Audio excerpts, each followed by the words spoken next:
Нэгэсэндээ гадуурхад болохгүй шүү дээ. Яг адилхан байх хэрэгтэй. Тийм, Монгол улсын үндсэн хуулиараа бол хүн бүр тэгшэрхтэй Тийм. байна шүү дээ.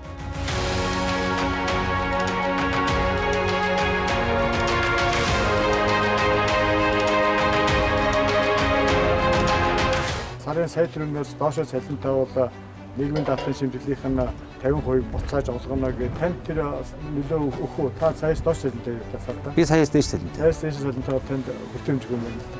Сая төгрөг сая 200 сая 500 гэхэр чинь тэнд бас нэг ялгаа одоо яг харахад одоо тооны юу байгаа болохч яг амьдрал дээр үзэх юм бол ялгаагүй адилхан нэг юу байхгүй шүү дээ. Нэгэсэндээ гадуурхад болохгүй шүү дээ. Яг адилхан байх хэрэгтэй. Тийм, Монгол улсын үндсэн хуулиараа бол хүн бүр тэгшэрхтэй байна шүү дээ. Тийм, тэгшэрхтэй байх хэрэгтэй бол саяас доошоо бол хөнгөлөлтөн саяас дээш авах гэдэг.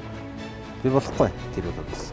Өөрөө зүгээр ингээд энгийн хөдөлмөр хийгээ явж байгаа миний сэтгүүл тийм ойлголт төрж шүү дээ. Тийм.